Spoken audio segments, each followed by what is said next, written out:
വിജയകാന്ത് ഓർമ്മയാകുന്നു. തമിഴ് രാഷ്ട്രീയത്തിലും സിനിമയിലും തന്റേതായ വ്യക്തിമുദ്ര പതിപ്പിച്ച് ക്യാപ്റ്റൻ ആയി മാറിയ വിജയകാന്തിന് നാട് യാത്ര പറയുന്ന ദൃശ്യങ്ങളാണ് കാണുന്നത്.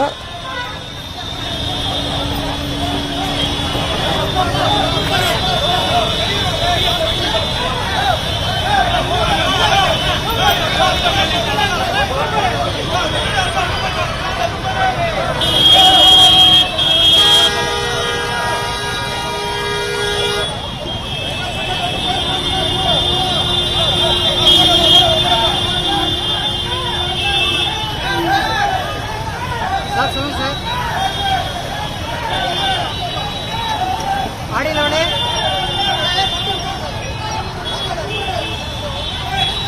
ஓகே அது கரெக்டாக சத்து அப்படி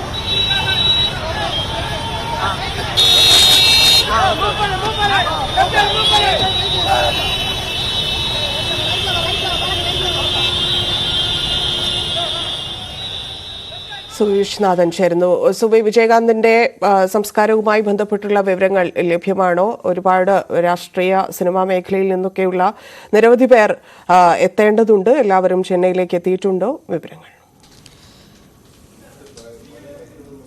തമിഴകത്തിന്റെ ക്യാപ്റ്റൻ വിടവാങ്ങിയിരിക്കുകയാണ് ധന്യ. ഇന്ന് രാവിലെയാണ് അദ്ദേഹത്തിന്റെ അന്ത്യം സംഭവിച്ചത്. കോവിഡ് ബാധിതനായിരുന്നു. നിരവധി നാളുകളായി അദ്ദേഹം ചികിത്സയിലായിരുന്നു.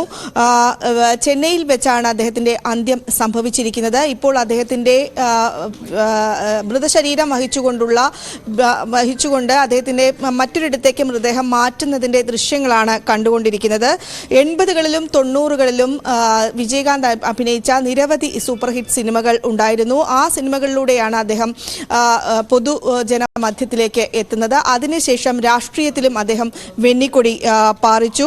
DMDK എന്ന് പറയുന്ന ഒരു രാഷ്ട്രീയ പാർട്ടിയും അദ്ദേഹം രൂപീകരിച്ചിരുന്നു. വെള്ളിത്തിരയിലും രാഷ്ട്രീയത്തിലും ഒരുപോലെ തിളങ്ങിയ വിജയരാജ് അളഗർ സ്വാമി 1952 അദ്ദേഹം ജനിക്കുന്നത്. അതിനുശേഷം 79 ഇനിക്കും ഇളമൈ എന്ന ചിത്രത്തിലൂടെയാണ് അദ്ദേഹം വെള്ളിത്തിരയിൽ എത്തുന്നത്. ഇനിക്കും ഇളമൈ എന്ന ചിത്രത്തിൽ അദ്ദേഹം വില്ലനായിട്ടാണ് അദ്ദേഹം അഭിനയിക്കുന്നത്. അതിനുശേഷം 18 ചിത്രങ്ങൾ ഒരു വർഷം 18 ചിത്രങ്ങൾ വരെ പുറത്തിറക്കുന്ന തരത്തിലുള്ള സൂപ്പർ ഹിറ്റ് ചിത്രങ്ങൾ ഇറക്കുന്ന തരത്തിലുള്ള ഒരു സൂപ്പർ നായക പരിവേഷത്തിലേക്ക് അദ്ദേഹം വരികയും ചെയ്തു. വില്ലനായി തുടങ്ങി പിന്നീട് നായക വേഷത്തിലേക്ക് എത്തുകയായിരുന്നു വിജയകാന്ത് ഉണ്ടായിരുന്നത്. അതിനുശേഷം അദ്ദേഹം 100ാം ചിത്രമായ ക്യാപ്റ്റൻ പ്രഭാകരൻ എന്ന ചിത്രം തമിഴ് സിനിമയിലെ തന്നെ ക്ലാസിക്കാണ്. അതിനുശേഷമാണ് അദ്ദേഹം ക്യാപ്റ്റൻ എന്ന രീതിയിൽ അറിയപ്പെടുന്നത്. ഏതായാലും നിരവധി ആരാധകരുള്ള ഒരു സിനിമാ നടൻ കൂടിയാണ്, ഒപ്പം രാഷ്ട്രീയ നേതാവ് കൂടിയാണ്. ജയലളിതയുടെ കാലത്ത് അദ്ദേഹം പ്രതിപക്ഷ നേതാവായി ഇരിക്കുകയും ചെയ്തിരുന്നു. 2005 സെപ്റ്റംബർ 14 അദ്ദേഹം ദേശീയ മുർപോക്ക് ദ്രാവിഡ കഴകം എന്ന രാഷ്ട്രീയ പാർട്ടി രൂപീകരിക്കുന്നത്. അതിനുശേഷം രാഷ്ട്രീയ രംഗത്ത് സജീവമായിരുന്നു. ആരോഗ്യനില മോശമായതിനെ തുടർന്ന് അദ്ദേഹത്തിൻ്റെ ഭാര്യയ്ക്ക് ഈ അദ്ദേഹത്തിൻ്റെ ഭാര്യയ്ക്ക് പാർട്ടി ജനറൽ സെക്രട്ടറി സ്ഥാനം നൽകുകയായിരുന്നു. ഏതായാലും വിജയകാന്തിൻ്റെ ശരീരം മറ്റൊരിടത്തേക്ക് മാറ്റുന്നതിൻ്റെ ദൃശ്യങ്ങളാണ് കണ്ടുകൊണ്ടിരിക്കുന്നത്. ധന്യ. നന്ദി സുബി.